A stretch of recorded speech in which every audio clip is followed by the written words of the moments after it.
хоёр тэргээр хэрхэн мадлах вэ? Ноёныг ямар ч байрлалд цагаан тал хоёр тэрэгтэй үлдсэн, хар тал нэг ноёнтой үлдсэн нөхцөлд бол маш амархан мадлж болно. За нэгдүгээр дүрэн бол эндээс ноёныг хязгаарлах хэрэгтэй.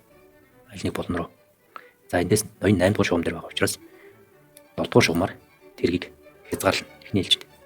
За ноён хаашаач нүүсэн эндээс F8 H8 аль руу ч нүүсэн. Дараагийн тэргээрээ B8 гэдэг мад.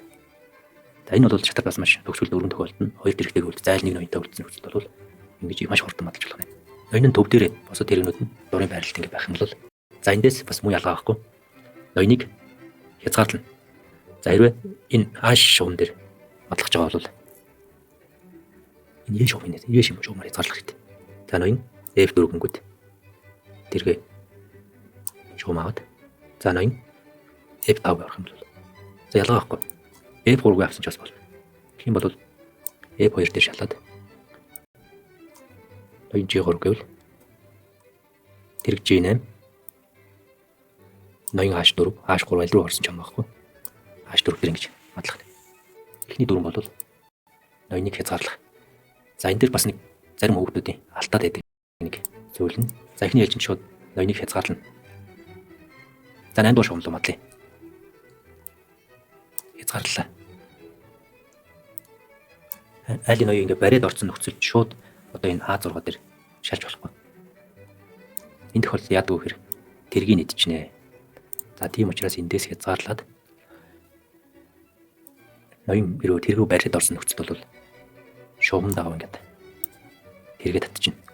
За айл ноён ялгаа авахгүй ингээд шалгуулахгүйгээд бариад орох юм бол одоо энэ А6 дээр шалж болохгүй. Ноён идчихнэ. За тэгэхээр яах вэ гэхээр буцаад татчихна. Бас шугамын дав. За одоо эндээс 1 2 3 нөгөө бодож. Ноён орлоо. G6 дээр шаллаа. Нэг бол урагшаа орж болохгүй шүү дээ. Энэ 5 дугаар шугам бол тэргээ заалцсан байгаа учраас. За ингээд H7 дээр шаллаа. Ноён E8 G8 гэдэг тавьчих. За өөр ямар ч дурын байрлал байж болно. Эхний дүрэн ноёныг хязгаарлах. За А шугам дээр А бус шугам дээр мадлах жоо шууд C шугамаар хязгаарлаад B8 А7 гэдэг. За одоо нэг хөвлөрийн үзье. За эндээс эхний ээлжинд ноёныг хязгаарлана.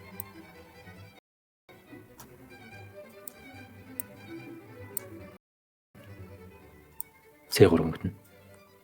H3. B2 орох юм бол за одоо энэ дэр А2 дээр шалж чадахгүй учраас нэг зайлчих.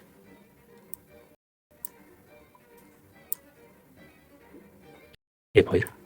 Ноён D2 оронгууд одоо шууд ингэж шалж болохгүй учраас за шугамд татчих. За дааш шалж орсон мат. E2 руу орсон. А1 дээр мат. А2 тэргээр болохоор нэгдүгээр дүрм ноёныг хязгаарлах. Тэгээд хайч мат гэж ярьд юм да. Хоёр тэргээр ингэ сөүлжиж мадлахыг. За ингээд ямар ч дурын байралд байсан. Хоёр тэргээ гэж.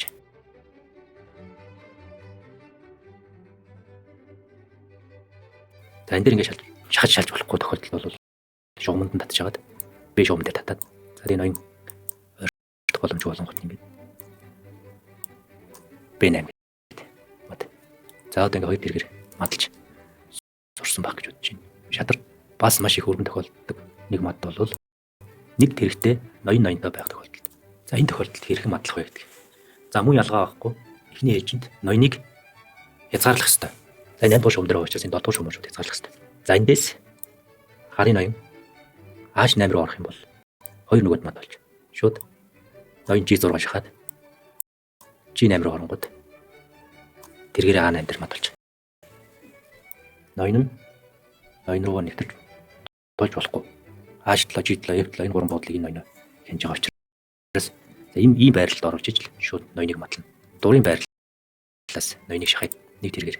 За А4 дээр хязгаарлая. Ноён шорл. E5. Ноён F3. За хэрвээ эндээс ноён F5 гэдээ орох юм бол А5 дээр шалаад шууд хураагаад ингээд за ингэ А5 гэж хураагаад. За ингээд ноён шахах. Ноён урагшаа. G7-г доош урах юм бол тэргээрээ хязгаарлал явчихна. Шалгахгүйгээр. H6 G4 G6 гингүүд. Ноён тэрэг А6. За энэ ноён ингээд айлын ноён нөгөө тал руу зогтъё гэж бодлоо та.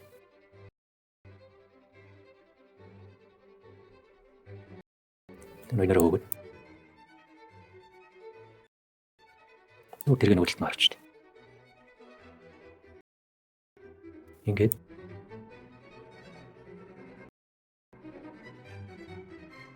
ноён байдлаа. За яг энэ хүү байрлал ирэхэд л ноёны хойш нохраа. За эндээс ерөөсөө А8 руу орох юм бол хоёрхан нөгөөд мат. B6 гэж ороод. B8 гингүүд тэрэг G8 гэд мат. Хэрвээ B8 руу орох юм бол C8 гэж орох. C6 гэж орох хэрэгтэй.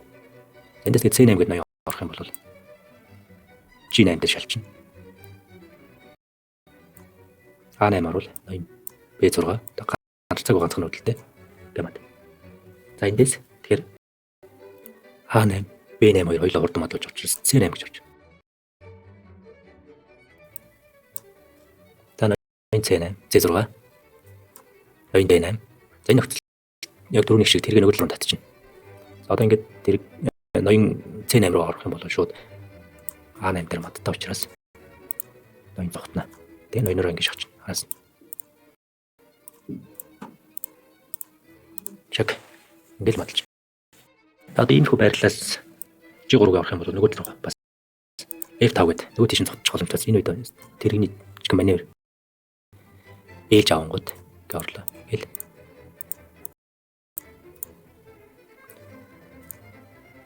G6 авах юм бол тэрэг нэг маневр хийгээд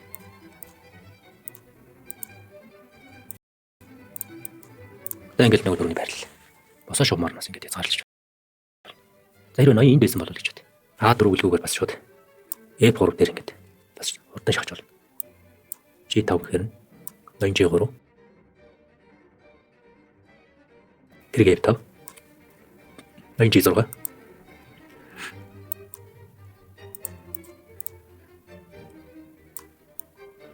G6 гээд за эндээс гарцаг ганцхан үлдээ. Ноён H1 гэдэг бас илүү хурдан шахаж маталж болж байна. За ингээд өнөөдрийн хичээлээр хоёр тэргээр хэрхэн мадлах вэ? Нэг тэргээр хэрхэн мадлах вэ? Нэг тэрэгний мад бол шатар дээр маш их тохиолддог. Нэг тэрэгтэй нэг эргэл үлдсэн байж тийм мадлаг арга бол ийм аргуудаар мадлж болох нэ.